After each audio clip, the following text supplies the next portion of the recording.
Qu'est-ce que Arclash? L'ère des prophéties est révolue, l'ère de l'incarnation commence. Découvrez Arclash, les grandes alliances et les forces qui façonnent désormais l'avenir du continent. Les prophéties se sont tues, consommées depuis 10 ans, par le brasier des batailles du Ragnarok, laissant le monde d'Arclash ployé sous un âge des ténèbres, où seuls les incarnés, élus des dieux, décident de notre avenir. Caddarik, chroniqueur itinérant de la cité franche de Cadwallon. Bien avant que les armées ne marchent sous leur bannière et que les héros ne gagnent leur place dans la légende, il y avait Arclash. Bien avant que l'essor et le déclin des royaumes, les dieux eux-mêmes auraient fouillé dans les temps reculés les terres d'Arclash. Leur temple subsiste encore, leur nom résonne toujours dans les prières, mais l'époque où ils marchaient parmi les mortels appartient aux légendes. Arclash ne se résume pas ni à ses montagnes, ni à ses forêts, ni à ses déserts, ni même à ses cités. Tout cela constitue le décor d'une histoire infiniment plus vaste.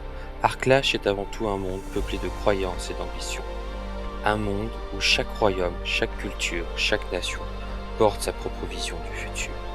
Arclash est une terre où s'affrontent des visions inconciliables de l'avenir. Chaque nation s'est élevée sur les ruines d'une autre, et chaque victoire a laissé derrière elle des cicatrices que le temps n'a jamais totalement refermées. Un monde en guerre, un avenir incertain. Le Ragnarok n'est plus une prophétie murmurée par les divins, ni une menace suspendue à l'horizon. Il est désormais une réalité du quotidien.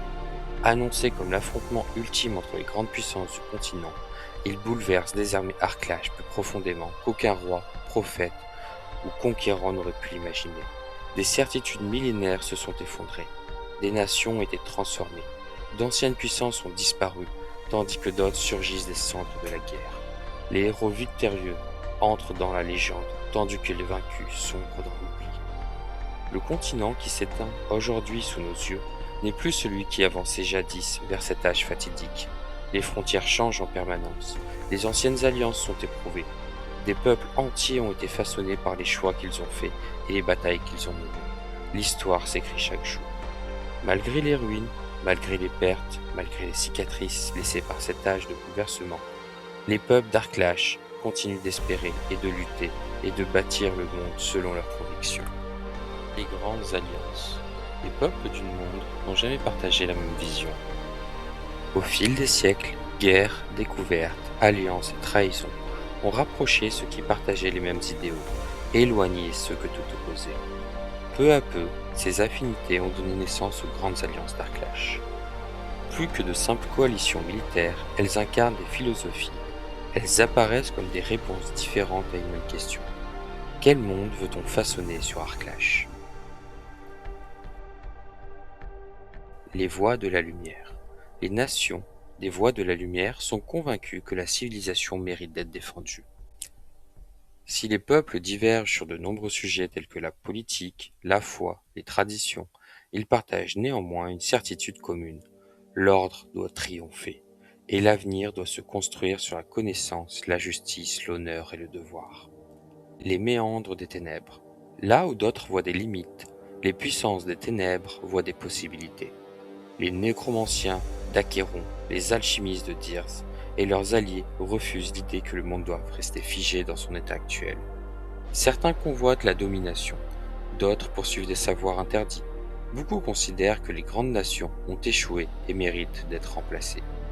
Des nécromanciens lèvent les morts pour servir leurs ambitions. Des alchimistes remodèlent le vivant dans leur quête de perfection. Des puissances oubliées s'éveillent dans les profondeurs de la terre et dans les ombres de l'histoire. Leurs ennemis les qualifient de monstres abjects, mais eux se voient comme des visionnaires, des pionniers et des conquérants appelés à façonner le monde de demain. Les chemins du destin. Certains peuples d'Arclash sont totalement étrangers aux notions de lumière et de ténèbres.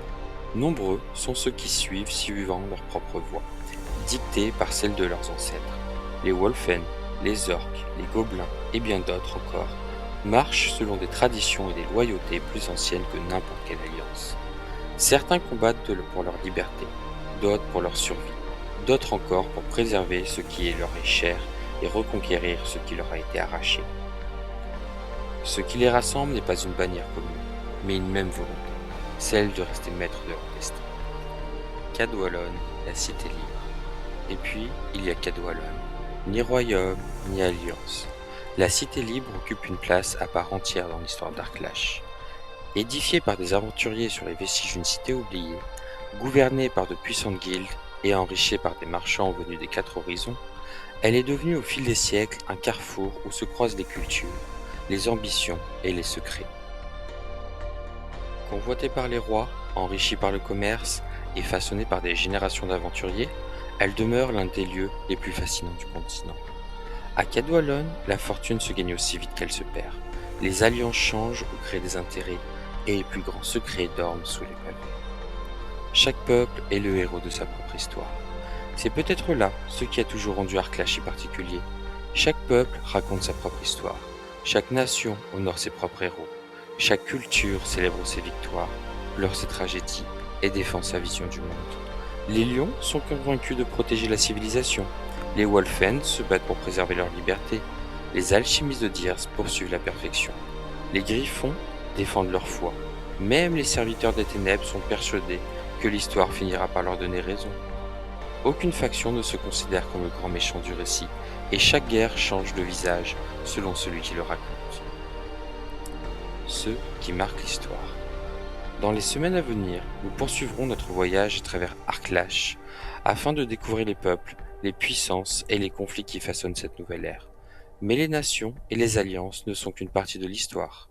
Le destin du monde repose entre les mains d'individus d'exception, dont les actes inspirent des armées et bouleversent des royaumes, et marquent leur époque bien au-delà de leur propre existence. Certains deviennent héros, d'autres des légendes, et quelques rares élus deviennent davantage encore. Bientôt, vous rencontrerez les premiers d'entre eux. Une nouvelle page de l'histoire d'Arklash est sur le point d'être écrite. À vous, désormais, d'y laisser votre empreinte. Je viens de vous présenter la deuxième mise à jour d'Incarnation, qui est le jeune remplaçant de Confrontation. On va rester sur le monde d'Arklash, mais avec des nouvelles figurines, des nouvelles règles du jeu, qui seront mises à jour petit à petit. Je vous mets tous les liens en description. Je vous remercie. N'oubliez pas de liker pour encourager notre travail et nous aider à nous améliorer. Bonne journée à tous.